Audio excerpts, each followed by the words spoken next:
my name is Charlie Willis, and for the last 11 months I've made this journey in the EMDT program at Full Sail University. After being an educator for 19 years, I decided to go back to school to get my master's degree. At first I thought I'd bitten off more than I could chew. I mean, what's a 43-year-old man doing going back to school so late in life? Would I crash and burn? Or would I come through this like a tiger? Well, I'm so glad I stuck it out. From day one in the program, I felt welcomed and encouraged beyond belief. Of course, the big thing for the EMDT program is the challenge-based research project. This project was started early in the program, and I've been so blessed to be part of a team that works together so well. We learned many things together, and it started in month 1 when we met and learned about research methods. We exchanged phone numbers, email addresses, and we've become really close friends throughout this process.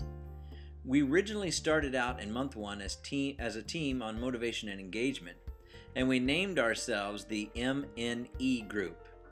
We learned and used Second Life as a resource to find some interesting things and how we could incorporate them into the classroom.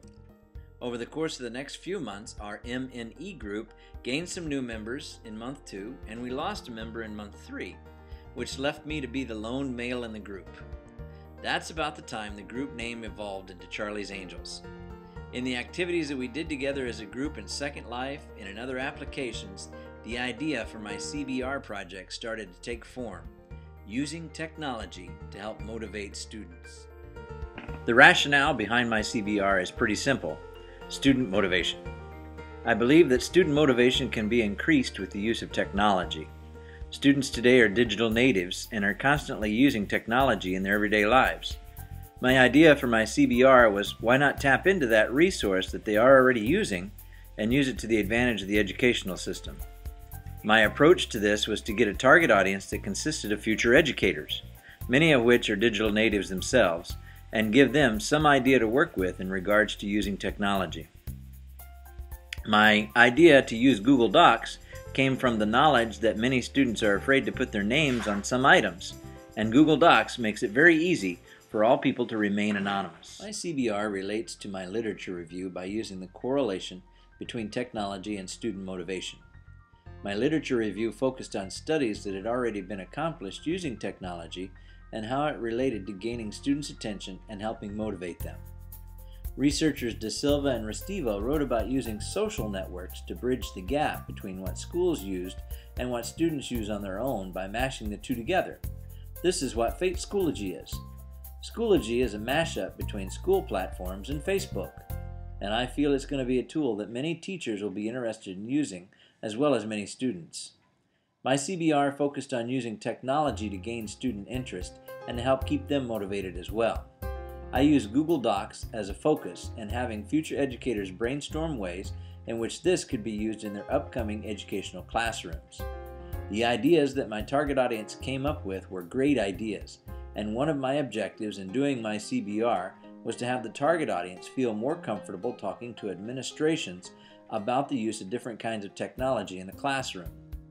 Since most of my target audience were music majors, they applied the use of Google to the music classrooms, which made me more excited because I too am a fine arts teacher. In my research, it became apparent that the arts seem to suffer more than any other area when it comes to funding, and thus are at the whelms of those that are creating the budgets. One researcher by the name of D. Gulat stated the use of the arts as a motivator for students has been shown to increase motivation and comprehension. My design and development started out first with the idea for my project. I thought about the different things I could do with my project, and I decided on using Google Docs as a platform. Since I have 2 daughters that attend Florida State University, and I wanted my target audience to focus on future educators, I asked them if they could get me the names and email addresses of some students that might be willing to participate in my CBR class. I created quantitative and qualitative questions for a pre- and post-survey for my target audience. Upon getting the email addresses from my daughters, I sent out a mass emailing to approximately 30 people, of which I only got 14 back. Those 14 became my target audience. Upon review of my pre-survey results, I created a Google Doc for everyone in the target audience to brainstorm some ideas as to what kind of technology might be beneficial in the classroom. Since most of my target audience were music majors, most of their thoughts came in the form of some sort of music software that could be used as a motivator. After brainstorming on the ideas of technology, my target audience became aware of the value of the Google Docs just by the coincidence of using it to discuss technology ideas. I took what was happening on the Google Doc and then had the target audience email me some ideas on how Google Doc could be used. And the target audience came up with some great ideas. After giving the target audience some time using Google Docs and brainstorming some ideas, I then asked them to complete a post survey for my CBR. After looking at the post survey, I compiled the results of that data, and I really feel my CBR was a success, even though it was a small scale of 14 participants, because all of the target audience said they'd find it easier to approach an administration about the use of technology. I honestly feel that if only one of my participants in my target audience can actually approach an administrator and convince them that using technology in a way that is outside of the box, then I've succeeded in my CBR process. Going through this process of creating a challenge-based research project, I feel I could use that in the future as an educator myself. Having students use Google Docs is something I would not have known about had I not gone through this.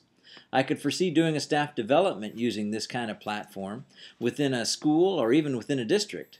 Of course, ultimately, I'd like to teach at the college level, and I could see using this with students and colleagues as well. I like the freedom that Google Docs gives you as a user, and I could see using Google Presentations as a group platform amongst students as well. The ability for multiple users in an anonymous platform really makes this a great Web 2.0 tool. One of the things that I've learned throughout this course and in life is reflection. I'd like to reflect back on some of the most memorable classes in the EMDT program and how they've helped me in the development of my CBR as well as in life. I learned many things this year, and one of the newest for me was the learning of the APA style of writing. In month 1, we started learning this and continued throughout the program. Another fun aspect of month 1 was learning Second Life and the vast array of offerings that it has available.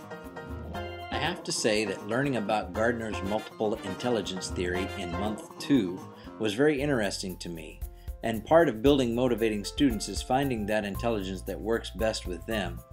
Since I teach music theater at the moment, I deal a lot with the musical intelligence, but I have also focused my attention to finding ways to tap into other intelligences that Gardner mentions in his theory.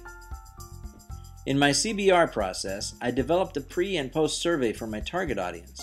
Until I got into month 4 with Dr. Deason, I had no idea what qualitative and quantitative questions were. When I learned what they were and which kind would be best suited for my CBR, I included them in the survey. There were a number of classes that I enjoyed here in this program, and really had to work hard in the digital applications and education class with Lisa Smith. What turned out to be so beneficial to me in this class was learning Flash. I love what a person can do in Flash, and I received the Course Director's Award for this class. Learning Flash also helped me in another class at Full Sail, and that was my gaming class with Dr. Dan.